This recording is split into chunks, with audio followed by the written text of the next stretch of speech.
Olá pessoal, tudo bem? Meu nome é João. Hoje vamos falar sobre o clássico Homem-Aranha Nunca Mais. Antes você vai deixar seu gostei, inscrever-se no canal, sempre vídeos sobre quadrinhos e livros aqui.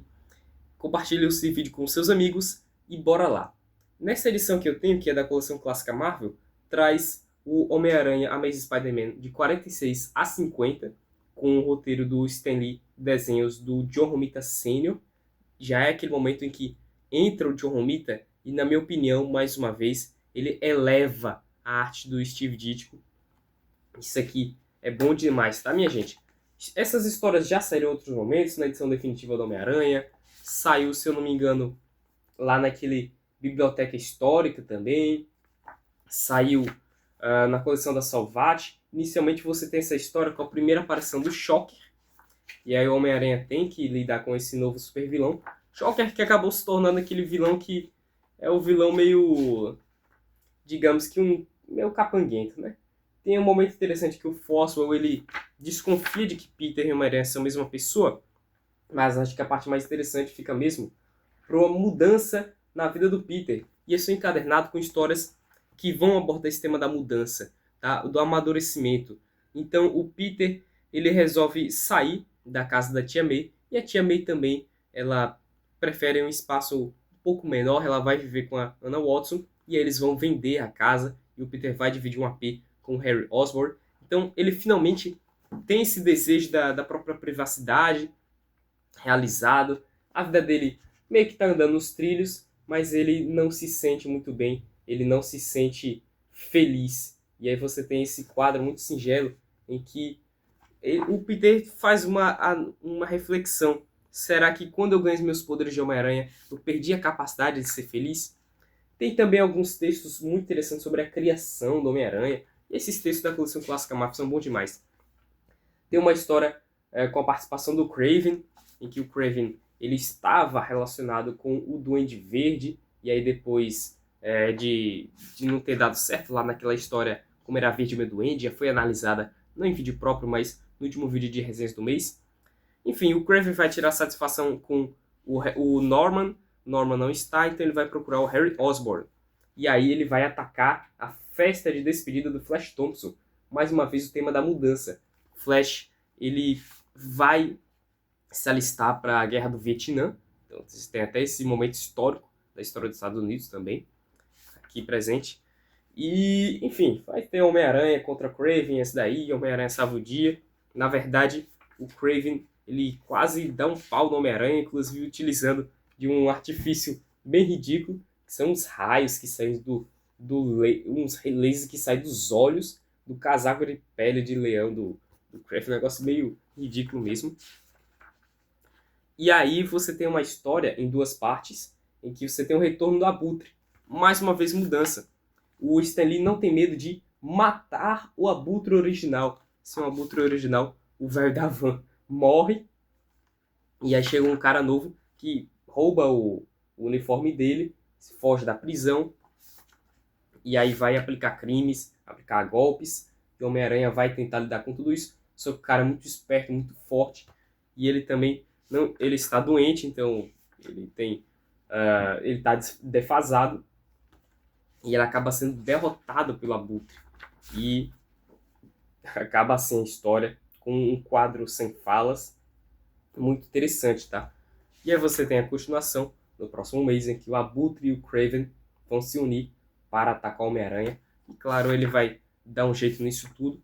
É muito interessante como essas últimas três histórias, elas meio que se mesclam em um evento só no Homem-Aranha Azul, do Jeff Loeb Team Sale. Então, eles dão uma mudada assim na cronologia só por questões narrativas mesmo. E que linda essa arte do John Romita para fazer cenas de ação, para desenhar personagens em momentos comuns, com roupas comuns, roupas da moda da época. Muito interessante, tá? E aí vai para a história principal do encadernado, que é o Homem-Aranha Nunca Mais. Então nós vemos, já dando pinceladas em alguns momentos, do Peter refletindo. Cara, naquele dilema que todo jovem passa, né? Que é de manejar o seu tempo, que é de conseguir performar em várias áreas diferentes da sua vida. Então, ele percebe que ele tem essa responsabilidade de ser Homem-Aranha, mas ao mesmo tempo ele tem isso e ele não consegue dar atenção suficiente para a sua universidade. Então ele não é um estudante tão bom quanto ele poderia ser. Ele não consegue dar atenção, por exemplo, para ter uma namorada de fato como ele queria ter. Ele não consegue dar atenção para tia May, que muitas vezes se vê sozinha. Não consegue conseguir dinheiro. E aí ele entra nessa coisa de Homem-Aranha, fica muito tempo nisso, se lasca todo, fica todo quebrado. E, de quebra, as pessoas não gostam dele. Então ele tem essa reflexão por causa do Clarim Diário, que faz a propaganda negativa ao Homem-Aranha. E o Peter, ele até acaba se refletindo. Cara, será que quando eu comecei isso, eu era só um adolescente, né? E já faz tempo que isso aconteceu, já tem uns 4 anos. Eu amo... Foi mal, minha gente. Minha voz tá meio ruim. Eu amadureci. Eu passei por tudo isso. Será que não é hora de deixar isso pra lá? Será que não é hora de enfrentar a realidade e lidar com o que importa de verdade? Com a minha própria vida, com a minha própria saúde mental, minha felicidade. E então ele desiste de ser Homem-Aranha. Tem aquele momento da repercussão nos jornais. O que será que aconteceu ao Homem-Aranha? Repercussão do Jonah Jameson. Muito interessante tudo isso, tá? Muito interessante mesmo. E tem a repercussão no mundo do crime, em que entra em cena o rei do crime, né? Então você tem a primeira participação desse personagem, esse super vilão, que está organizando no submundo do crime um levante. E as coisas parecem que vão ficar feias nas próximas edições, agora que o Homem-Aranha não está por aí. E uma parte que eu acho muito interessante é como o filme do Sam Raimi, que eu já citei, ele adapta perfeitamente essa história. Perfeitamente. A sensação do Peter de que, caramba, um fardo que estava das minhas costas agora não está mais, é perfeito. Naquela cena que é meio brega, assim, dele andando bobão na rua e cantando Raindrops Keep Falling on My Head. É perfeito, é perfeita essa representação, tá? Porque acontece isso com o Peter. Ele se sente muito mais leve, as coisas de fato melhoram para ele. Só que aí vem o baque, né? Aqui, até no filme tem uma questão dele perder os poderes, e aí você consegue fazer umas outras analogias a isso. Aqui ele não perde os poderes, mas ele se vê numa situação em que ele vê uma injustiça e ele não pode ficar parado. E aí é a questão do altruísmo, é a questão do com grandes poderes vem grandes responsabilidades. Que no filme do Homem-Aranha, do Sam Raimi, é o Stan Lee que fala essa frase, né? Aqui a gente sabe que não é ou melhor, é o Tio Ben. Não é o Tio Ben que fala, é o próprio Stan Lee, vamos dizer assim, né? É o narrador que põe isso no recordatório, na caixa de texto. E aqui tem a presença do Tio Ben como a origem disso tudo. E, sinceramente, eu não me lembro de algum momento em que o Tio Ben foi citado antes, tá? Eu acho que e tem toda a história de origem dele, uma história de origem poderosíssima no Amazing Fantasy XV, mas depois meio que fica pra lá. E toda essa carga pesada, essa carga emocional que é intrínseca ao Homem-Aranha, é relembrada aqui na edição de número 50 só.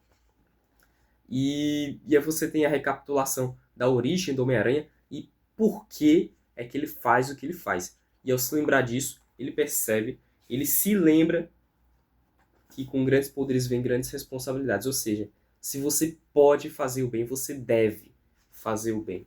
Então, é um direito e é um dever dele ser o Homem-Aranha. E é assim que a história acaba.